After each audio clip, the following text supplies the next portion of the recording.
Welcome to the Buddhistisches Berlin podcast. Join us for live recordings from classes, insightful talks, and guided meditations.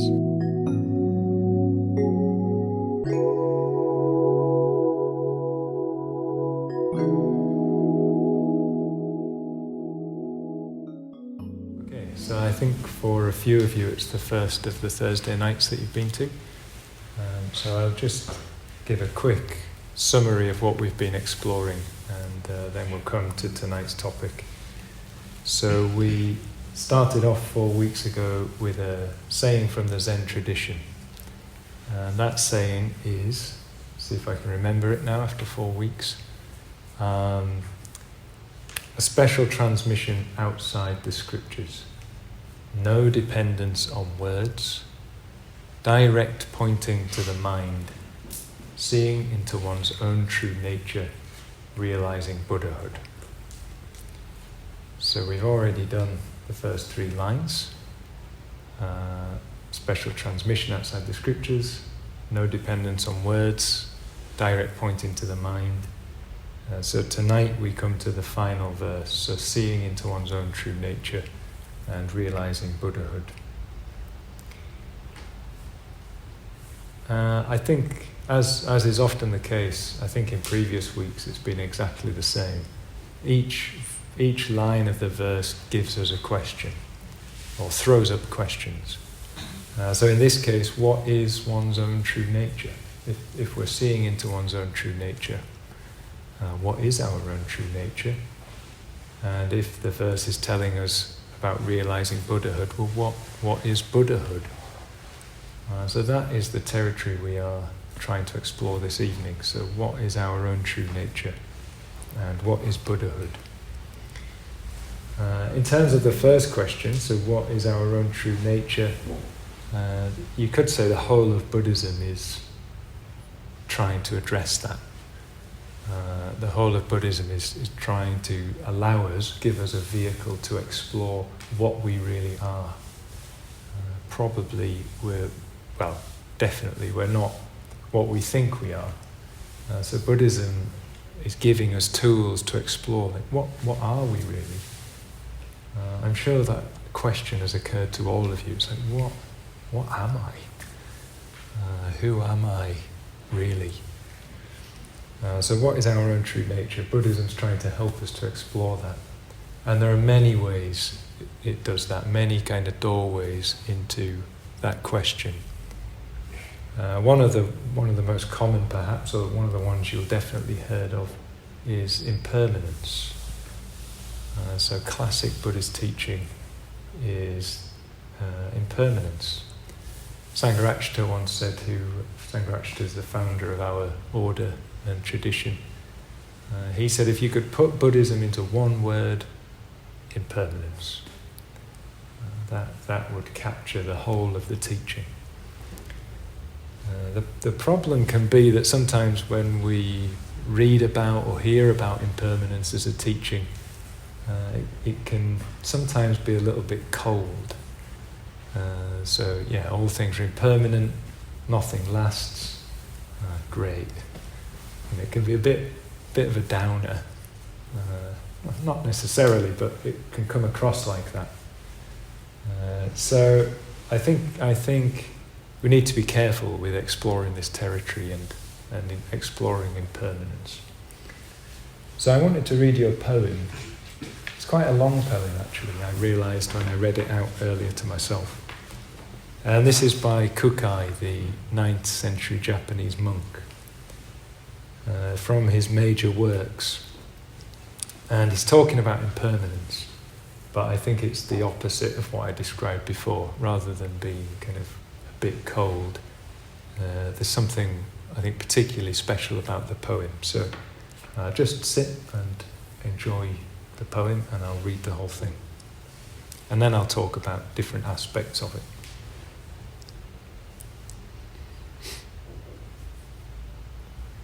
You ask me why I entered the mountain deep and cold.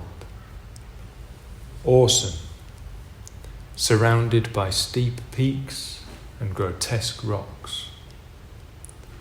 a place that is painful to climb and difficult to descend, wherein reside the gods of the mountain and the spirits of trees. Have you not seen? Oh, have you not seen the peach and plum blossoms in the royal garden? They must be in full bloom, pink and fragrant, now opening in the April showers, now falling in the spring gales, flying high and low all over the garden. The petals scatter. Some sprigs may be plucked by the strolling spring maidens, and the flying petals plucked by the flittering spring birds. Have you not seen? Oh, have you not seen the water gushing up in the divine spring of the garden? No sooner does it arise than it flows away forever.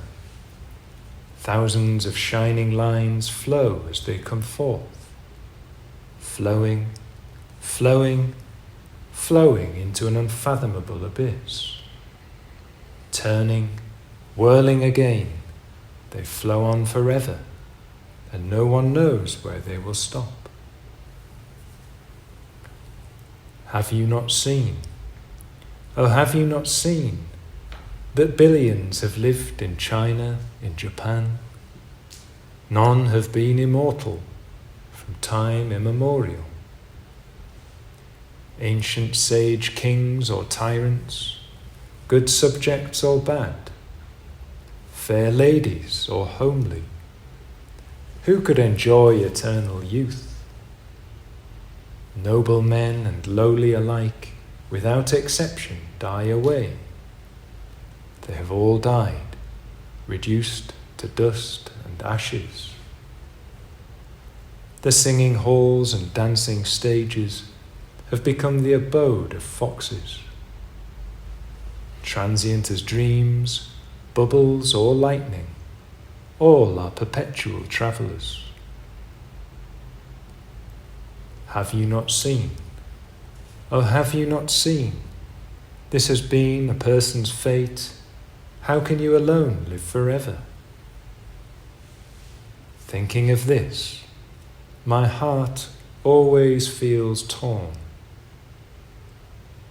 You too are like the sun going down in the western mountains, or a living corpse whose span of life is nearly over. Futile would be my stay in the capital. Away, away I must go. I must not stay there. Release me, for I shall be master of the great void. A child of Shingon must not stay there. I have never tired of watching the pine trees and rocks at Mount Koya. The limpid stream of the mountain is the source of my inexhaustible joy. Discard pride in earthly gains. Do not be scorched in the burning house, the triple world. Discipline in the woods alone lets us soon enter the eternal realm.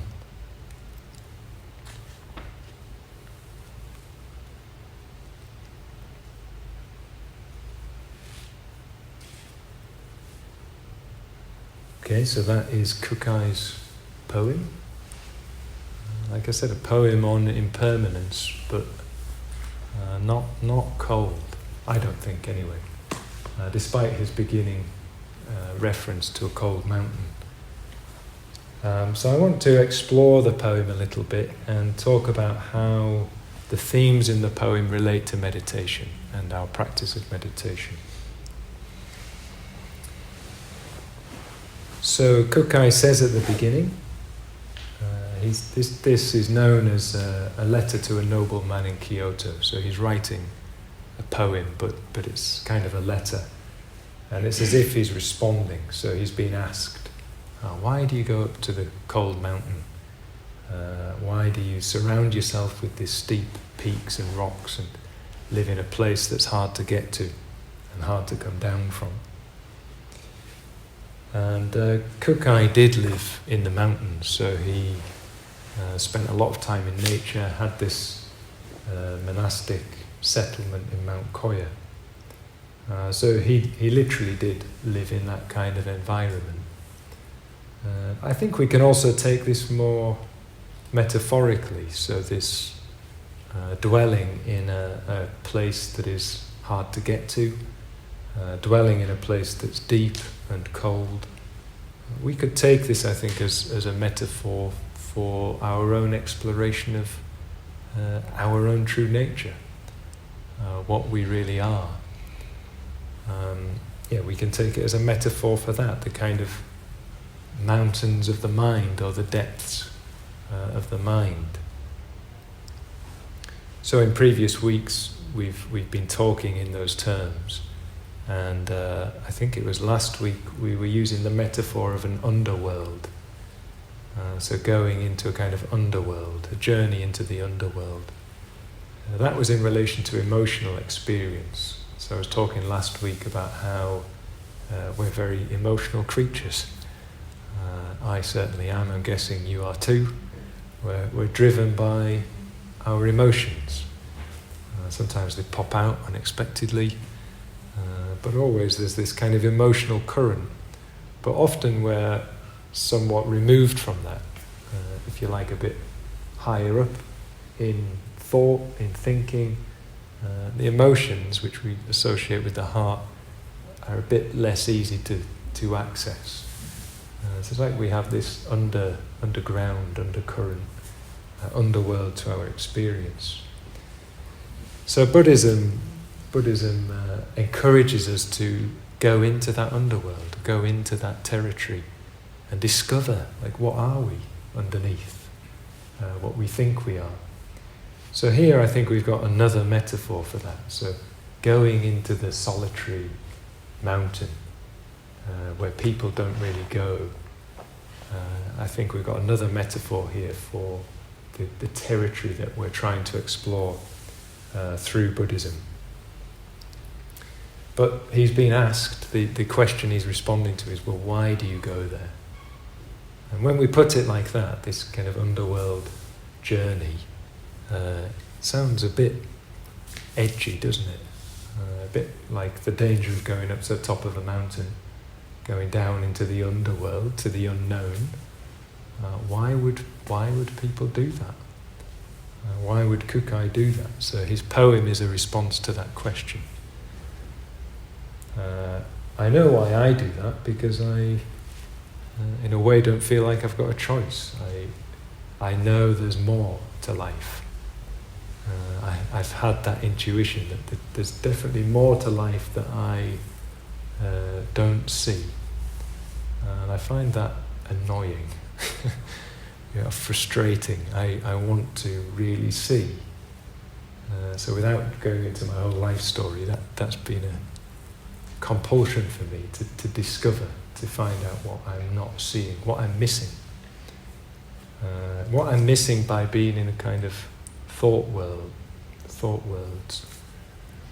So right at the beginning of the course, we were talking about meditation as a way of dropping out of merely thought worlds. Thoughts are fantastic. Like, what a gift as a human being to be able to think. But if we assume that what we think is also what's really going on, we're sort of in trouble then, because we can get lost in thought. We all know this. We've tried meditation. We can get lost in thought. So with meditation, we're trying to drop out of mere thought worlds so that we see thoughts for what they are, we can use them, we can enjoy them, but we're also aware of what else is going on. So in the meditation, we're exploring sensations, and that's not thought. You know, when we feel tingling, temperature, the movement of the breath, that's not thinking about the breath. There's a definite difference. So I want to drop out of those thought worlds and into what's really going on. And I think Kukai does too. I think Kukai has seen more than I have what's really going on. And I love these lines in the poem. Have you not seen? Have you not seen the plum blossoms in the royal garden? I'm sure a lot of people who he was talking about have seen them, but have they really seen them? It's like we can walk through the city and we can see things, but do we really see? Sometimes we look, don't we? We register, but do we really see? And you get the impression that he's someone who's really seen. He can describe them in kind of exquisite detail, different times of the year, the way they fall, the way the water flows and just goes on flowing. It's like a intensely beautiful description, intensely beautiful poetry. So he's seeing, what he's seeing, you could, to condense it into a word, he's seeing impermanence. He's seeing the spring blossoms, he's seeing the water, but he's seeing that impermanence and beauty are two sides of the same coin. So if we really see things are impermanent, transient, not around for very long, there's a special beauty that is perceptible, that can be seen. You've all had those experiences, I'm sure, of sunsets or the smile on somebody's face that is so fleeting and momentary. When we experience beauty, I would say we're always experiencing impermanence, even if we're not conscious of that. The very fact it arises and fades away again, we can appreciate the moment. Yeah. So I think what Kukai is saying is that all things are impermanent and there's a beauty to that impermanence. What I also love about this poem is that he doesn't lapse into a kind of sentimentality. There's a soberness, and that comes after the plum blossoms and the water. There's the recognition that people, like spring blossom and like flowing streams, people also arise for a short while and depart. That's true since the beginning of time, if time even has a beginning. That is always true. And he asks that question, why do you alone feel that you're an exception to that? So again, I think this is a hint at those thought worlds. So one of the delusions that the Buddha used to talk about or point to, and that he himself saw, was what we might call an immortality delusion. We all know that we're going to die. We sort of know that as a thought and conceptually, but it's hard to take that to heart, isn't it? First of all, it's pretty terrifying, but also just to allow that to sink in and live knowing that that's the truth. It's very hard to do. So many distractions or fears around that, that it's very hard to do.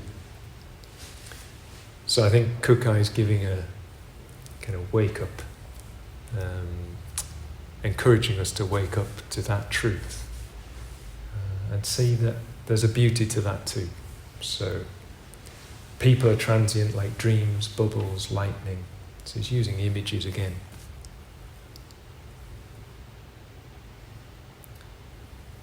And then he says, whenever he thinks about that, he feels torn. He always feels torn. Now let me find the line. Thinking of this, my heart always feels torn. So the fact that things are impermanent, there's an inseparable beauty from that.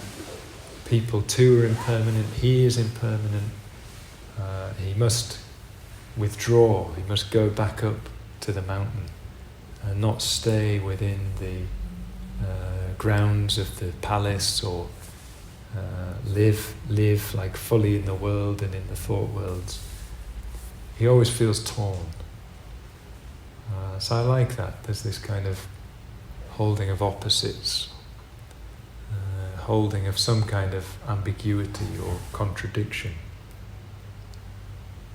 So he's got to keep that wise perspective, and yet he feels drawn to the world and to respond to the world.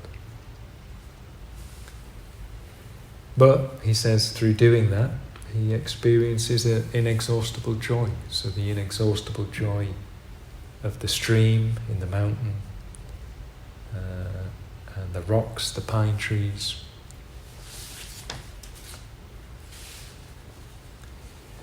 So I'll just say a few more words, then we'll have a break. But I think this poem is an expression of one's own true nature. So this line in our Zen verse, and the question, what is our own true nature? I think Kukai is really communicating something to us. Not just about our true nature, but the true nature of everything. The true nature of life, of existence. And doing that in a way that's not just kind of philosophical or theoretical, but is communicating beauty, complexity, ambiguity. So, how is all of that relevant to us and to our practice of meditation? Because this has been an exploration of meditation over these 4 weeks. So meditation is, as I've said before, an invitation to explore the depths. So we can meditate to relax. We can meditate to do that, but ultimately, I think Buddhist meditation is about exploring the depths, finding out what's really going on. It's an invitation to do that. Drop down. Go into, explore. So it's helping us clarify what meditation is then. It includes this aspect of looking, of really trying to see. But also it contains, meditation gives us a way of containing what we see. So I can remember having glimpses of the truth of impermanence, let's say, when I was younger. Even as a child, I would think about death. As a young kid, going to my mum and, worrying about it, and her very skillfully helping me distract myself and not worry about it anymore. But those thoughts would arise. And in my 20s, that kind of erupted, and I had to do something much more. I had to do something that was more of a long-term strategy than just distracting myself from it. Meditation, I think, gives us a way to contain those truths when they are coming to us. So when we drop into that awareness and we see things more fully, we need a way of just being able to witness that, or be with that, or hold that. So meditation is helping us create a mind that can allow that truth in, allow that truth to come in without shattering. So it's like we're creating a vessel, a bowl or a cup, that can hold the truth. But also meditation is a way of allowing us to experience the joy of that. So yes, the truth can shatter, the truth can break, but the truth can also bring joy. That's what Kukai is telling us. Really seeing beauty, really experiencing what he describes as inexhaustible joy, not just impermanent pleasure as opposed to pain, but something much more inexhaustible, limitless, subtle, you might say. So meditation helps us to notice subtleties, just like the breath. It's like I can have a superficial sense of my breath, it sort of goes in and out. But it's pretty remarkable, isn't it, when we start looking at the tiny kind of subtle movements, changes, textures, what effect that has on the mind subtly, kind of openings, the joys, the fears, the tensings. So meditation helps us explore the subtlety of experience, the richness of it.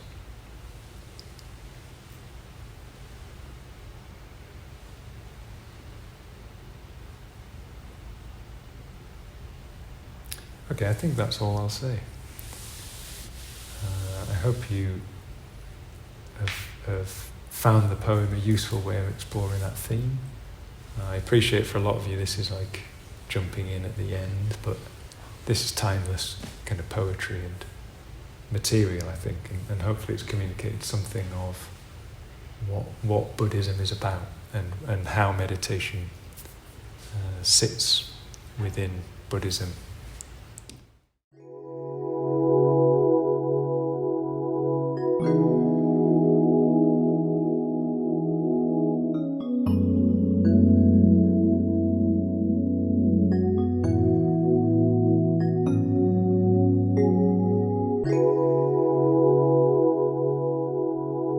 Thank you.